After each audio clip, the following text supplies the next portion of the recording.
What's up guys, it's Brandon here from Blazetech, and in today's video we're going to be talking about for iPhone 13 and the things I am super excited about and why, and we're going to jump right into the video, so let's go. Right, so everything that I'm going to be talking about is from Mac Rumors. If you want to read the article, I will leave a link in the description below to the article. However, I did read through it, and what I want to pretty much point out is my personal favorite things. Yours might be different, and if they are different, that's totally cool. Comment them down below and I want to know. So, the rumored features are there are 4 sizes, similar to a iPhone 12 lineup, a smaller notch than the iPhone 12, a 120Hz Pro Motion display, and this phone currently in my hand is the iPhone 12. It's got 60Hz unfortunately, and I'm pretty happy with the design, as well as I had the iPhone 10, which the design was okay, but what I personally did not like is, if I grab the iPhone 11, you can see along here how it's a slanted, slippery edge.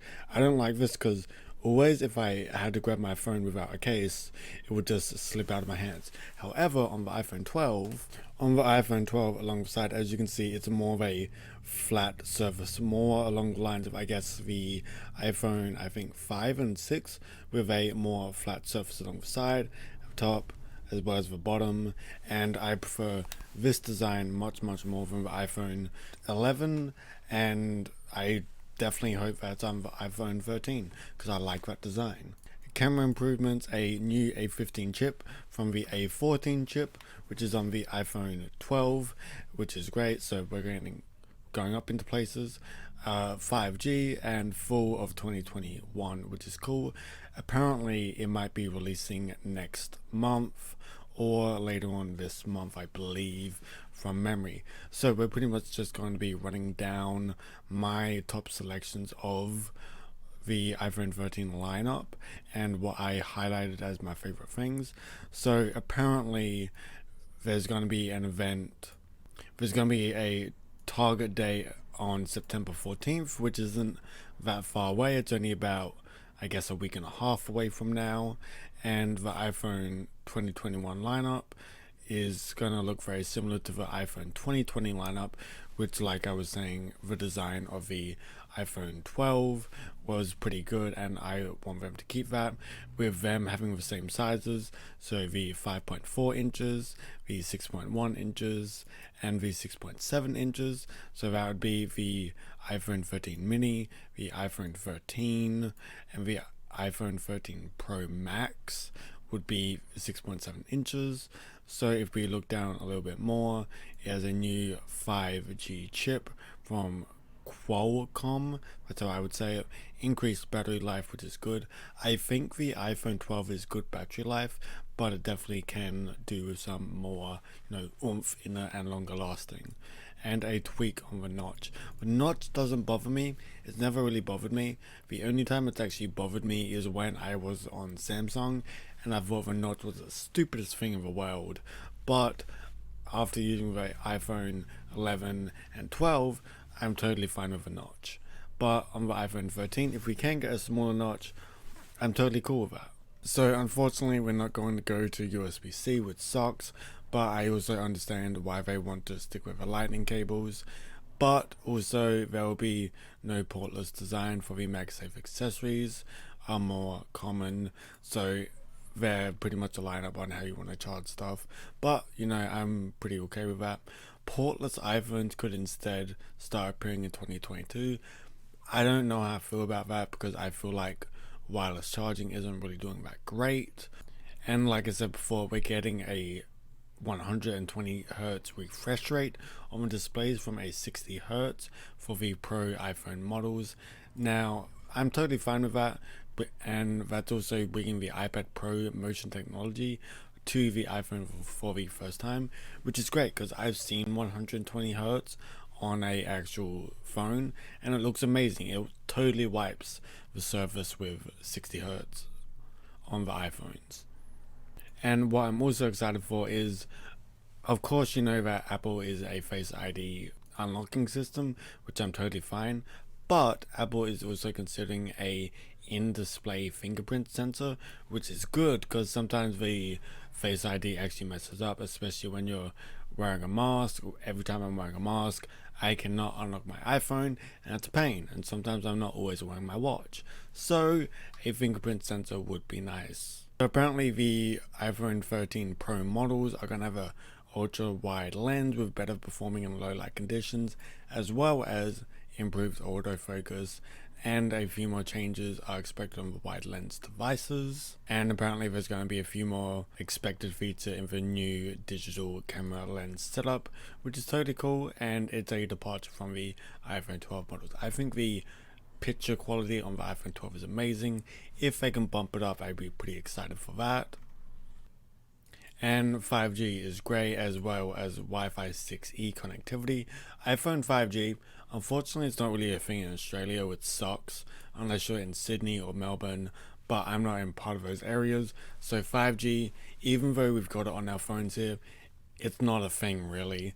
But for the people in America, and if you live in a place where it's got 5G, then you love 5G, because I've seen a few test videos on 5G, and 5G is definitely amazing from 4G. So for people that want to stick more to a budget or a more smaller phone than the current iPhone 13 or iPhone 13 Pro that's most likely going to be released, or the iPhone 13 Pro Max, there will be a iPhone 13 mini, which is cool for people that want to get that. So everything is pretty much the same when it comes to size wise, comparing the iPhone 13 to the iPhone 12 and the iPhone 12 Pro. The only difference is that the bezel will actually be 0.2 millimeters thicker, and this is because of a larger battery life. 0.2 millimeters, I really don't think anyone's going to fuss about that. It's 0.2 millimeters, you're not going to notice, as well as a larger rear camera unit, which is great for people that do videos, take photos, etc. So the iPhone 13 may come in other matte finishes on the phone. So as you can see here, we got like a matte black color, and over here we got like a matte gold-ish yellow color. Now if this were me and I had to choose between the two, I go with gold because it's more like standing out. Like when the iPhone 12 came out, I got the blue because that's unique, and when the iPhone 11 came out, I got the midnight green because that's unique. I just prefer being more unique in that situation. However, some people like going with a standard white or black, and that's totally cool by me. And as we can see, they are considering a smaller notch on the iPhone 13, and if we scroll down a little bit more, and according to the leak from John Prosser, and apparently on the iPhone 13 Face ID, you can apparently unlock your phone while wearing a mask, or you've got foggy glasses, which is amazing because due to this thing, right, you have to wear a mask, etc. And if you can actually get away with a mask and Face ID, then I'm not bothered if I do or do not put a fingerprint sensor in. However, there are people that will like a fingerprint sensor instead of a face, but definitely if they can implement the strategy of having a Face ID that actually unlocks when you have a mask or when you have foggy glasses, that's pretty cool. Like I was saying, they're going for a portless design on the iPhone 13, but I don't really think it's going to be a thing. So if they want to go with a no lightning port design, but I don't think it's going to happen, I don't think it's going to be happening for a while just because of the wireless charging is not that great right now. And they want to move to more wireless technology, and they're pretty much going to just continue with the lightning connector until wireless technology is up to par of, let's say, a lightning cable and just charging your phone that way. Cura does not yet believe that the MagSafe market is mature enough to support a portless design, which I totally agree with. I don't believe it's up to scratch of or up to anticipation of where we currently are, but definitely in the future, like 2022 or 2023, I definitely think that phones will be coming out without a charging port. And unfortunately, we're not going to USB-C. Main reason is because, one, I personally think that Apple profits off of lightning cables compared to the whole market shifting to USB-C, even though it's more convenient. And according to Curo, they said that they don't want to move to USB-C because it is an open standard and less waterproof than Lightning, which I'm okay with. You know, I'm used to Lightning by now, but a USB-C would be nice. If you want to charge a friend's phone, and let's say it's a Samsung phone, it's got USB-C, and you've only got Lightning, it's like, too bad, buddy. And what they want to do is they want to have the MagSafe features up to standards of a Lightning port, but like I said, it won't be a thing until the next couple of years, which I think. And there may not be a Touch ID, but I believe they are considering it. However, they will be looking at solely the Face ID, as that's more, it's Apple's brand and it's what they do instead of Touch ID. But if they can implement the strategy before, like I said, of having Face ID being able to unlock your face with a mask, then I'm totally fine with non-touch ID. Now here's a video of some leaked models if you want to go check that out. I will leave that in the description. And over here would be the iPhone 13 Pro Max, iPhone 13 Pro, iPhone 13, and iPhone 13 Mini, which I'm totally fine with. Mini is cool for people on a budget, and some people like smaller phones. If this was me personally, I'd probably go with the iPhone 13 Pro, as the iPhone 13 Pro Max is a bit too big for my hands, and I just like to be one above the iPhone 13 Pro base model. But I'm happy if they keep this design from the iPhone 12 series, as long as they implement all the other things that they mentioned, such as a A15 chip, a newer and more up-to-date Face ID system where you can unlock your phone with a face mask, as well as an improved camera and more battery life. Now what I'm personally super excited for is the 120Hz Pro Motion display, and this was apparently meant to be in the iPhone 12s, but due to the battery life, and they are increasing the battery life on the iPhone 13s, which allows people to actually go into the 120Hz space, because we've got that higher battery life on the iPhone 13s.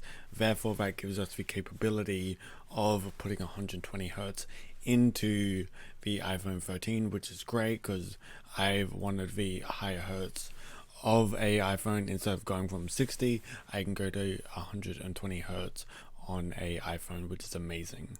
So apparently 2 different models will be using the OLED displays, which will pave the way for 120 hertz refresh rates, and I assume this would be the iPhone 13 Pro and the iPhone 13 Pro Max. And it's kind of ironic that Samsung is supplying Apple with the OLED displays, but it's ironic, and as well as the refresh rate of 120 hertz, but I understand at the same time.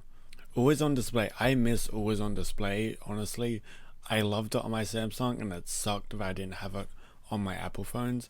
So if always on display is on the iPhone 13, that'd be pretty cool, but I'm pretty sure this is just a rumor right now. I definitely think it's possible, because on the Apple Watch Series 6 they did a always on display, so I think it's definitely possible that the iPhone 13 can get an always on display, because Apple knows how to do it on a small scale, but they just got to put it on a bigger scale. So the A15 chip at this point will improve speeds and efficiency, which is dope. iPhone 13s will have a 5G chip as well as a Wi-Fi 6E, and the Snapdragon X60 third generation 5G series of chipsets will be used on the iPhone 13 models, which is great because the Snapdragon X60, thump, it's super fast, right? As well as in the future, we've got the new chipsets from Qualcomm, which is the X65 and the X70, and these chips will definitely be implemented, let's say, in the iPhone 15, 16, 17, and depends how the chipsets evolve over time. So with the larger batteries, the iPhone 13 will actually go to 4,352 milliamps of battery from a 3,687 milliamps battery from the iPhone 12 Pro Max. So if we look down from the iPhone 13, and 13 Pro will unfortunately only have the 3,095 milliamp battery, but this is a significant boost from the iPhone 12, which was only a 2,815 milliamp battery. And the iPhone 12 mini will have 2,406 milliamp battery from the 2227 milliamp battery from the iPhone 12 mini. So we're going up about 665 milliamps per jump from the 13 Pro Max from the 12 Pro Max, as well as the 12 Pro to iPhone 13 Pro, and the 13 as well as the 12, and the 13 mini to the 12 mini. And the A15 chip, even though we are getting a larger battery, which is good, we are most likely to experience a 15 to 20% lower power consumption, even though we have a high refresh rate display. The iPhone 13s will come with a 25 watt power adapter compared to the 20 watt power adapter that came with all the iPhone 12s, which is great. As well as you can actually buy the individual 25 watt power adapters if you don't want to upgrade to an iPhone 13. Now, it's rumored that the iPhone 13 models can go up to 1 terabyte of storage, up from a 512 maximum storage from a 12 model, so you pretty much get a extra 500 gigabytes, which is cool for people that actually max out their iPhone. Reverse wireless charging, if you don't know what it is, right, pretty much the basic way of it goes is you got this phone, it's 100%, you got this phone, it's 0%, and you slam it together and you do reverse wireless charging.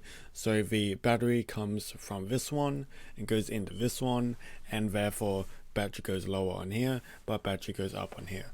That is what reverse wireless charging is in a nutshell. I don't really care about the feature, but some people love it. So apparently the rumors are we'll have a reverse wireless charging capability, but for me it's no biggie.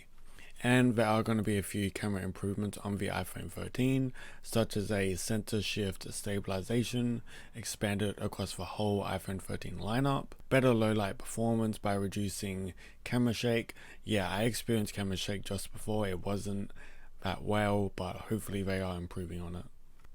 And there's more jargon for camera people out there. If you want to go check it out, I advise you to check out the article on the link below if you want to read more jargon about the actual camera lenses, etc. Between the 13th and 17th of September, which is about 2 to 3 weeks away, as the last lineup was actually September 17th, 14th, and 21st. This is a launch event. They're boosting production, which is great, so you'll probably be able to get an iPhone instead of actually going there and be like, oh no, we're sold out. And this is just more jargon about beyond 2021, so the latest models after the iPhone 13. So that's not super important, but however, if you guys actually want to read this article for yourself and share your favorite features of the iPhone 13, then I highly advise you to comment that below, because that'd be cool. I can interact with you, talk about it, talk about what we do and don't like. But other than that, that was the sum up of the iPhone 13 lineup according to Mac Rumors, and that was pretty cool. Other than that, I will see you guys in the next video. This is Brandon from Blazetech. Remember, if you have not already, like this video as well as subscribe to the channel. Tap the notification bell to know when my next video is live, and we will see you guys in the next video. Until then, bye. Click on screen for another video.